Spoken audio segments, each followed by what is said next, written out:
안녕하세요. 책 읽어주는 목사의 책리더 조은하 목사입니다. 2024년 6월에 추천해드리는 책은 리치 빌로다스의 예수님께 뿌리 내린 삶이라는 책입니다. 이 책을 추천하는 이들이 이 책을 꼭 읽어야 되는 독자들을 이렇게 표현하고 있습니다. 참된 영성에 뿌리 내린 신앙을 갈망하는 그리스도인들, 건강한 교회를 만들고 싶어하는 목회자 및 리더들, 각종 갈등을 신앙의 원리로 해결하길 원하는 크리스찬들, 내면 세계의 질서와 균형 잡힌 삶을 바라는 그리스도인들. 제 개인적으로 한 성도에 의해서 이 책을 추천받게 되었는데, 지금 앞서 이 책을 꼭 읽어야 하는 이들에 대해서 말씀드렸듯이 제가 평소에 관심을 가지고 있었던 주제를 이 책은 잘 표현하고 있습니다. 저자인 리치 빌로다스는 미국 뉴욕의 뉴라이프 펠로십 교회의 담임 목사님으로, 이 교회는 다인종, 다세대, 다문화 교인들을 대상으로 사역을 하고 있고, 특별히 각종 벽을 허무는 이 복음의 능력이 그 성도들의 실제적인 삶에서 건강하게 실현되는 것을 목표로 세워진 교회입니다. 저자는 자신의 목회 현장에서 정서적으로 건강한 제자들을 꿈꾸며 사역을 통해 경험한 이야기들을 이 책을 통해서 이야기하고 있습니다. 오늘날 현실과 상황에 대한 진단, 그리고 여러 가지 문제들을 제기하고 성경과 기독교 전통에서 발견하고 있는 구체적인 실현 방안들, 어떻게 하면 실천하며 우리의 신앙을 건강하게, 정서적으로 또한 건강한 모습으로 회복할 수 있을지에 대해서 자신이 목회를 하며 직접 경험한 실패와 성공담들을 솔직하게 표현하면서 자신의 주장을 펼쳐나가고 있습니다. 특별히 저자는 이 책을 통해 일상에서 그리스도를 닮아갈 그 실천적인 방안들을 5가지 핵심 제자도로 설명을 하고 있는데, 그것을 10개의 챕터로 이 책에서 구현해내고 있습니다. 그리고 그 중에서 오늘 제가 읽어드릴 부분은 관상적 리듬이라는 첫 번째 주제를 설명하고 있는 첫 번째 챕터와 두 번째 챕터를 이 시간을 통해서 읽어드리도록 하겠습니다. 우리 함께 잘 들어보시면서 어떻게 우리의 신앙을 더욱더 건강하게 회복할 수 있을지 함께 나누는 시간을 갖길 소망합니다. 탈진하는 삶을 위한 관상적 리듬. 위험할 정도로 고갈된 삶. 살다 보면 쉽게 탈진 직전의 상태가 될 수 있다. 우리 삶의 속도는 종종 파괴적이다. 여유가 없이 살다 보면 쇠약해진다. 녹초가 된다. 이런 상황에서 발생하는 문제는 정신없이 바쁜 속도만이 아니다. 그 결과로 하나님과 함께하는 삶이 사라진다는 것이 진짜 문제다. 교육자이자 활동가인 파커 팔머가 자신을 너무 많이 내어주어 남는 것이 하나도 없는 상황이 번아웃의 주된 원인이 아니라고 설득력이 있게 주장한다. 번아웃이 드러내는 문제는 무다. 외초에 아무것도 없는 상태에서 주려고 했다는 것이다. 다른 속도로 사는 삶은 어떤 모습일까? 하나님과 깊이 이어질 수 있는 삶의 리듬. 분주함과 탈진 대신 여유와 기쁨이 가득한 삶의 방식이 존재한다면 어떨까? 속도, 피상성, 산만함의 문화에 사로잡혀 있는 한 우리는 하나님이 원하시는 모습이 되지 못한다. 우리에겐 다른 방식으로 뿌리내리게 하는 영성이 절실히 필요하다. 어떤 계층에 속하건 어떤 직업을 갖고 있던 다들 정말로 분투하며 살아간다. 끊임없이 티격태격하는 아이들을 돌보느라 한순간의 휴식이 아쉬운 한부모, 생사가 달린 선택의 압력에 끝없이 시달리는 의사, 지쳐 쓰러질 정도로 혼자 여러 역할을 하는 목사들, 경무에 시달리는 교사들, 잠도 못 자고 시험을 치르는 학생들, 간신히 영명하게도 벅찬 영세 이민자 자영업자들, 매일 해결해야 할 끝모를 위기에 짓눌린 치료사와 사회복지사들, 우리 삶의 속도는 잔인할 만큼 빠르다. 이런 현실을 부정하지 못하는 우리는 세상에서 다른 방식으로 살아가도록 초대받는다. 작고한 일본의 신학자 고스케 고야마는 시속 5km의 하나님이라는 책에 제목을 썼다. 고야마는 하나님과 이어지려면 하나님의 속도로 여행한다는 생각을 전달하려 했다. 세상의 모든 시간의 주인이신 하나님은 서두르지 않으신다. 하나님이 시속 5km의 속도로 움직이신다고 주장한 고야마는 수치를 마구잡이로 정한 것이 아니다. 사람들은 평균적으로 이 속도로 걷는다. 이렇게 서두르지 않고 느긋하고 여유 있는 순간에 우리는 종종 하나님을 만난다. 라이트도 이렇게 단언했다. 생활의 속도를 늦출 때 비로소 하나님을 따라잡을 수 있다. 이것이 관상적 리듬의 역설이다. 하나님 앞에서 지내는 연습. 온종일 하나님 앞에서 지낸다는 개념을 대중화시킨 인물은 로렌스 수사다.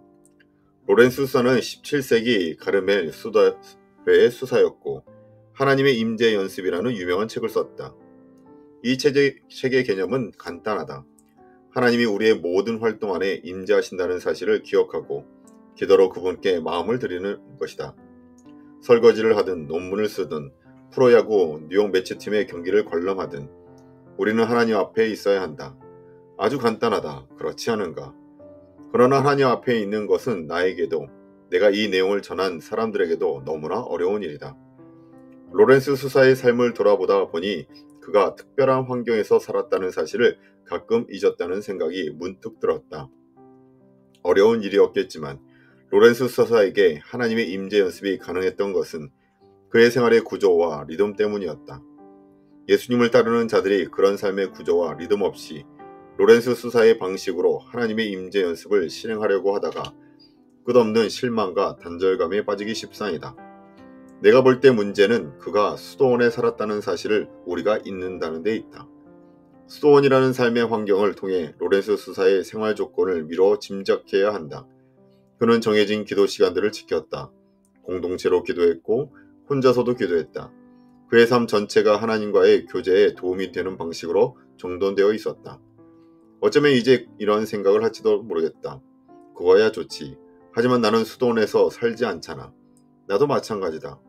그렇지만 침묵, 고독, 기도의 리듬을 중심으로 삶을 배우려고 어떻게든 노력하자 내 삶이 의미심장하게 풍성해지는 것을 볼 수 있었다. 세상을 떠남.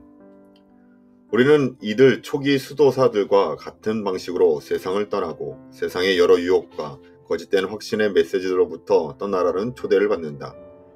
깊이 있게 형성된 삶은 내려놓으라는 촉구를 진지하게 받아들이는 삶이다.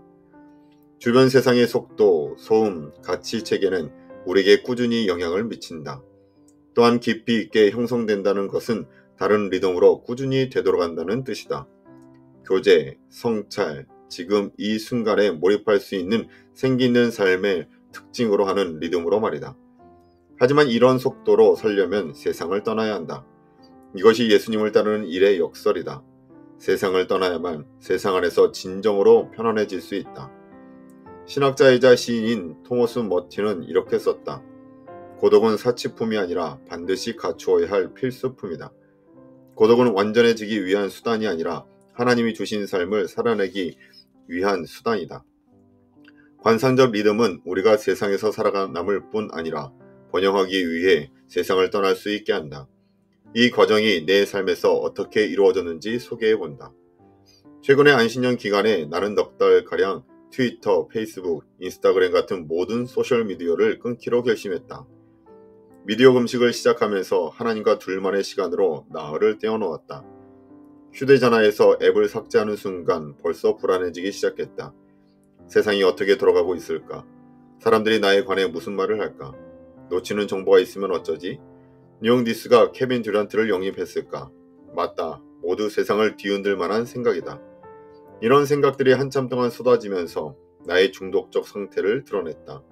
나는 끊임없이 밀려드는 정보, 이미지, 소셜미디어 안에 무모한 일들을 들여다보는 대신에 기도하면서 침묵 속에 있기로 했다. 혼자서 나흘을 보냈는데 30분 동안 눈을 감고 하나님과 함께하는 일로 그 시간을 시작했다. 목적은 그 일에서 뭔가를 얻는 것이 아니라 그저 잠잠히 있는 것, 아무것도 하지 않고 아무 말도 하지 않는 채 그저 하나님의 임재 앞에 있는 것이었다. 눈을 감으니 내 사역의 영향력을 생각하게 되었다. 다른 사람 앞에서 쌓아온 나의 정체성에 대해서도 생각했다. 내가 어떤 식으로 세상의 가치체계를 은밀히 추정하며 살고 있는지 보였다. 세상은 이렇게 말한다. 모습을 드러내라. 자신의 가치를 증명하라. 이름을 내라. 자신의 무대를 만들라.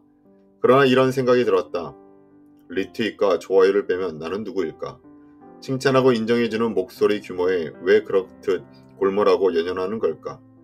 만난 적도 없는 사람들의 칭찬에 관심이 온통 쏠려 있으면서 어떻게 내 정체성의 근거가 하나님의 사랑이라고 말할 수 있지? 침묵 기도 중에 나는 이 질문들의 답을 얻었다. 그러나 그런 질문들은 내버려두고 전혀 다른 것을 추구하라는 초청의 형태로 답이 주어졌다. 긴 침묵의 시간 동안 소셜미디어에 없이 지내면서 나는 세상에서 점차 희미해졌다. 좋든 나쁘든 나에 대해 어떤 말이 오가는지, 나에 대한 말이 조금이라도 있는지 알지 못한 채 또 다른 현실 차원에서 자신을 발견하는 중이었다. 아주 실질적인 의미에서 나는 세상과 그 지배력에서 떠나고 있었다. 그러나 그것은 영구적인 떠남이 아니었다. 그리스도의 제자에게 세상을 떠난다는 것은 다른 문을 통해 세상으로 다시 들어간다는 뜻이다. 그 문은 하나님의 사랑과 용납, 하나님의 존재 방식이다. 나는 떠남을 통해 비로소 집에 도착한다는 사실을 깨달았다. 당신이 갈망하는 바가 이것 아닌가? 우리의 아름다움, 평화, 기쁨이 흐릿해지게 하는 삶의 속도에 신물이 나지 않은가? 짐에서처럼 편안해지고 싶지 않은가? 지금 같은 삶의 속도는 우리 영혼에 폭력을 가한다. 안팎의 산만함 때문에 우리 내면과 주변에서 이루어지는 하나님의 활동을 제대로 볼 수 없게 된다. 2장 관상적 리듬을 위한 깊이 있는 실천 방안. 수도사에게 야단 맞아본 적이 있는가? 나는 있다. 윌리엄 매닝거 신부와 대화를 나누다 혼이 났다. 그런 유명한 기독교 수도자이자 수도원 환경에서 드리는 침묵 기도를 재활성화한 선구자 중 한 사람이다. 매닝거 신부는 주말 세미나 강사로 우리 교회를 찾았고 일요일 오전에 좌담회가 예정되어 있었다. 수십 년간 수도원 생활에 전념한 매닝거 신부는 침묵 기도가 깊이 몸에 밴 사람이었다. 그의 일상생활의 상당 부분은 침묵 기도로 채워졌다. 예배 시간에 우리 교인들은 시편 46편 10절을 바탕으로 한 찬양 나는 가만히 있어 주께서 하나님이심을 알겠습니다를 열정적으로 불렀다. 그 찬양이 끝난 직후 곧장 또 다른 찬양으로 넘어갔고 활기찬 찬양이 계속 이어졌다. 나는 이 선량한 수도사가 우리의 즐거운 설안에 깊이 감동할 것이라고 확신했다. 하지만 예배가 끝난 후 나는 예상치 못한 깨달음을 얻었다. 매닝거 신부는 교회 로비에 서서 교인들과 인사했고 커다란 아이패드로 모든 활동을 사진으로 촬영했다. 그는 인사하는 모든 사람과 미소를 나누고 함께 웃었다. 나는 매우 기쁜 심정으로 그 광경을 바라보았다. 그렇게 20분 정도 시간이 지난 후 3번의 예배 중 2번째 예배를 준비하기 위해 그에게 다가가 안내했다. 그의 미소와 웃음이 어리둥절한 표정으로 바뀐 것은 바로 그때였다. 자기 생각을 표현하는데 거리낌이 없던 80대의 수도사는 나에게 예배에 대한 몇 가지 소감을 얘기해도 되겠냐고 물었다. 그리고는 내가 대답할 틈을 주지 않았고 내 사무실에 도착할 때까지 기다리지도 않았다. 혼잡한 교회 로비 한복판에서 그는 자신의 생각을 밝혔다. 안경을 코끝에 걸치고 아이패드를 손에 든 채 나에게 조목조목 얘기했다. 우리 교회에 처음 온 그가 벌써 바로잡을 점을 지적하고 있었다. 그가 말했다. 가만히 있어 하나님이 하나님이심을 아는 것에 관해 모든 교인이 찬양했습니다. 그것은 좋습니다만 찬양한 대로 실천하는 게 어떨까요? 시간을 내어 가만히 있어 보는 거예요. 내 마음속에서는 시간을 내어 자리를 옮기시는 게 어떻습니까? 노인 양반이라고 반박하고 싶었지만 나는 부드럽게 미소 지으며 말했다. 글쎄요. 그는 우리가 예배 시간에 누릴 수 있는 침묵의 선물에 대한 지혜로운 말을 계속 들려주었다. 그 순간 내리에 각인되었다. 가만히 있음에 대해 찬양하기는 쉽지만 그것을 실천하기는 어렵다는 사실을 상기시켜 주기 때문이다. 관상적 리듬이 삶에 깊이 형성되려면 특정한 훈련이 필요하다. 고를 수 있는 선택지가 많지만 내가 하나님을 더 깊이 아는 데 도움이 되었던 4가지 훈련에 초점을 맞추고자 한다. 이 훈련들이 독자에게 도움이 되려고 믿는다.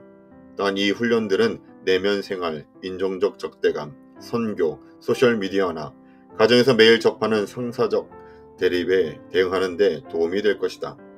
4가지 관상적 훈련은 침묵기도, 안식일 준수, 성경 천천히 읽기, 정주의 다짐이다. 침묵기도. 누구와 함께 말없이 있으려면 대체로 그 사람과 상당히 친밀하거나 친숙해야 한다는 건 두말할 필요 없는 사실이다. 아내 로지와 나는 결혼한 지 거의 15년이 되었다. 서로 친밀해지면서 소위 끈끈한 침묵을 누릴 능력도 갖게 되었다. 물론 유대를 깨트리는 침묵 전략을 경험하기도 했다. 그런 침묵은 수동적 공격성이나 분노를 특징으로 한다. 하지만 나는 지금 그런 종류의 침묵이 아니라 긴 드라이브, 집에서의 조용한 순간들, 함께 산책할 때 누리는 양질의 침묵을 말하는 것이다. 우리가 사귀던 시절에 비하면 정말 많이 달라졌다. 로지와 내가 처음 데이트를 시작했을 때만 해도 모든 침묵의 수간을 말로 채워야 했다. 우리는 서로에게 매료되었고 서로를 발견해 가는 시기에 있었다. 이때 둘 사이의 침묵은 지루함이나 무관심으로 여겨져서 어색한 분위기를 만들었을 것이다. 그러나 세월이 지나면서 달라졌다. 우리는 함께하는 삶에 관한 것들을 계속 발견해가는 중이었지만 이제는 특별한 일이 없어도 가만히 함께 있을 수 있다. 누군가에 친숙해질수록 그 사람 앞에서 고요하게 있는 일이 훨씬 쉬워진다. 이런 일반적 관찰 내용이 옳다면 이것은 하나님과 함께하는 삶에 대해 많은 것을 의미한다. 하나님 앞에서 침묵하는 일이 불편하다면 그 이유가 그분과 친하지 않기 때문이라고 주장할 수 있다. 기독교 신앙은 상당히 시끌벅적하다. 주일 찬양 모임은 끊임없는 소리로 채워져서 침묵의 기회를 막는다. 침묵 기도는 그리스도 안에서 깊이 있게 형성된 삶을 경험하게 하는 가장 큰 선물 중 하나다. 침묵 기도의 핵심은 요구보다는 우정에 근거하여 하나님과의 관계를 확립하겠다는 의지다. 분명 하나님께 요청하고 천영해야 한다 할 시간이 있고 어려운 일을 맞아 하나님께 외쳐야 할 때가 있다. 시편은 하나님께 말로 드리는 기도가 어떤 것인지 생생하게 보여준다. 이 기도는 하나님과 함께하는 삶의 중심이 된다. 그러나 말로 하는 기도가 최고의 것이 되려면 침묵의 순간에서 흘러나와야 한다. 침묵은 말의 형태를 빚고 거기에 힘을 불어넣는다. 간단히 정의하면 침묵 기도는 하나님과 가만히 함께하면서 그분께 마음을 집중하는 행위다. 말을 내려놓고 말씀이신 예수님과 함께하는 일이다. 사회에서 명상의 유익에 대해 많은 말을 한다. 명상과 침묵 기도의 차이점은 인격자와의 교제의 유무다. 명상의 목표는 흔히 심리적, 신체적 건강 증진이고 침묵 기도의 목표는 하나님과의 교제다. 성경 천천히 읽기. 관상적 리듬을 구축하기 위한 세 번째 훈련은 성경 천천히 읽기다. 우리가 대충 읽고 빠르게 읽고 스크롤 내리는 문화 안에 있다는 사실은 부인할 수 없다. 이런 소비 문화는 우리가 성경과 관계하는 방식에 깊은 영향을 끼쳤다. 우리는 하나님의 기록된 말씀의 진리를 천천히 음미하는 대신 텍스트의 표면을 스쳐 지나갈 뿐이다. 하나님이 우리 삶의 특정한 시기에 주시는 특정한 말씀을 들을 만큼 텍스트의 자리를 잡고 충분히 오래 머물지 않는다. 그래서 시편 1편은 우리에게 꼭 필요한 교정의 말씀이다. 시편을 조금이라도 읽어봤다면 시편 1편이 나머지 149편과 얼마나 다른지 알아챘을 것이다. 시편 1편은 기도가 아니라 인간의 존재 방식에 대한 진술이다. 이 구절은 기본적으로 참된 기도 및 하나님과의 교제로 가는 문이다. 시편 1편의 기자는 먼저 충격적인 진술을 한다. 의인과 불의한 사람을 나누는 첫 번째 요소는 율법 묵상이라는 것이다. 내가 말하는 성경 천천히 읽기는 시편 기자가 소개하는 이 묵상의 실천을 염두에 둔 것이다. 의인들은 하나님의 지시를 따르는 이들이다. 이 시에서 불의한 자는 하나님의 지시가 그의 삶에 들어설 여지가 없다. 역적 훈련에 친숙하지 않은 사람들에게는 묵상이라는 주제가 낯설게 느껴질지 모르겠지만 본인이 알든 모르든 우리는 이전에도 묵상을 해왔다. 누군가로부터 연애 편지나 사랑의 쪽지를 받아본 적이 있다면 분명 묵상을 했을 것이다. 로지와 내가 2003년에 처음 데이트를 시작했을 때 그녀가 보낸 문자가 기억이 난다. 그 문자를 받자 내가 정말 특별하다는 느낌을 들었다. 문자는 2문장을 넘지 않았지만 나는 그것을 읽고 또 읽었다. 동료들에게 그 내용을 보여주었다. 노키아 폴더폰을 자꾸만 열어서 문자를 읽었다. 나는 그녀의 글을 묵상하고 있었다. 당신이 높이 평가하는 사람에게 당신을 크게 격려하고 인정해주는 내용의 이메일을 받은 적이 있을 것이다. 그 글은 기쁨과 감사의 마음을 불러일으켰을 것이다. 아마도 당신은 그 내용을 계속 머릿속에서 되새겼을 것이다. 반대로 상처가 되는 가혹하고 비판적인 말을 들었을 수도 있다. 누군가의 부정적인 말을 거듭거듭 곱씹는 일이 어떠한지 우리는 다 안다. 바로 이런 일이 묵상이다. 하지만 내가 제일 좋아하는 묵상의 사례는 개에게서 볼 수 있다. 개는 묵상에 대해 우리에게 가르쳐 줄 것이 많다. 유진 푸터스는 그의 책 이 책을 먹으라 해서 그의 개가 뼈다귀 하나를 가지고 일주일 이상 뜯고 갖고 놀며 으렁거린 이야기를 들려준다. 오늘날 피터스는 이사야 31장 4절을 읽었는데 주님이 먹이를 가지고 으르렁대는 젊은 사자와 같다는 내용이 나왔다. 그때 그는 뼈다귀를 갖고 즐겁게 으르렁거리던 자기 개를 바로 떠올렸다. 그 다음 둘 사이의 연결관계를 발견했다. 으르렁거리다에 해당하는 히브리어는 시편 1편의 묵상하다로 번역된 바로 그 단어였다. 이것은 우리가 성경에 접근하는 방식을 빚어내는 강력한 은유다. 그렇다면 묵상은 하나님의 말씀이 우리의 마음을 꿰뚫을 때까지 그 내용을 천천히 씹는 훈련이다. 정주의 헌신. 관상적 삶은 혼자서 벌이는 일이 아니다. 그것은 다른 이들과 함께하는 삶으로의 초대이고 수도원 공동체에서 배울 수 있는 위대한 교훈이다. 수도원에 들어가는 수도사들은 특정한 장소에서 평생 자리 잡겠다는 정주 서원을 한다. 어떤 차원에서 이 서원은 침묵기도로서의 헌신이 외부로 드러난 것이라고 할 수 있다. 침묵기도에서 우리는 하나님과의 연합을 위해 자기 내면의 동요와 성가심을 견뎌내야 한다. 정주의 헌신에서는 하나님 및 다른 이들과의 연합을 위해 타인들에게서 오는 동요와 성가심을 견뎌야 한다. 하지만 이것은 쉬운 일이 아니다. 이 교회 저 교회를 쇼핑하듯 순회하는 문화에서 장기간 한 교회에 머물기로 선택하는 것은 현대판 기적이다.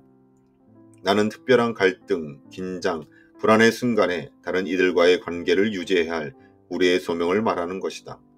관상의 목표는 바라보는 것이지만 하나님이 그 대상이 아니다. 우리는 서로를 바라볼 필요도 있다. 오늘 읽어드린 부분은 앞서 말씀드렸듯이 5가지 핵심 제자도 중 첫 번째 주제인 관상적 리듬을 설명하고 있는 1장과 2장을 읽어드렸습니다. 저자는 그리스도인들에게서는 다른 삶의 방식이 있어야 함을 이야기합니다. 그리스도인들은 영혼 깊은 곳으로부터 하나님과 함께하는 공간을 갈망하기 때문에 침묵과 정지, 고독이라는 관상적 리듬을 통해 하나님 앞에 온종일 있는 것이 반드시 필요하다 이야기하고 있습니다. 이러한 관상적 리듬은 그리스도가 우리의 삶과 교회 그리고 세상에 뿌리내리는 길이고 이런 실천을 통해 변화된 사람들은 세상을 향한 강력한 증인이 될 수 있다라고 저자는 주장하고 있다는 것이죠.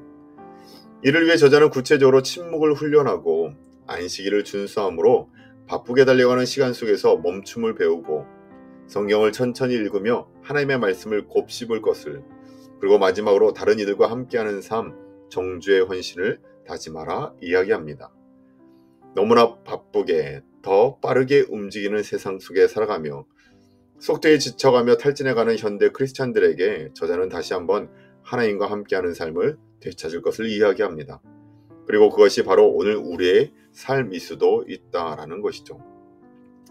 바라기는 바쁜 일상의 삶 속에서 예수 그리스도가 우리 마음에 뿌리내릴 수 있도록 잠시 우리의 삶을 멈추고 주님으로 체험을 받을 수 있는 그 시간을 침묵을 통해 우리의 안식일을 지킴으로 또한 성경을 천천히 읽고 다른 사람들과 함께하는 그 정주의 헌신을 통해 하나님으로부터 체험을 받는 우리의 시간들이 있길 또한 그러한 우리 자신에게 그러한 시간들을 허락할 수 있는 우리 저와 여러분 되시길 주님의 이름으로 축원합니다. 우리 함께 기도하시겠습니다. 사랑의 하나님 참으로 감사드립니다.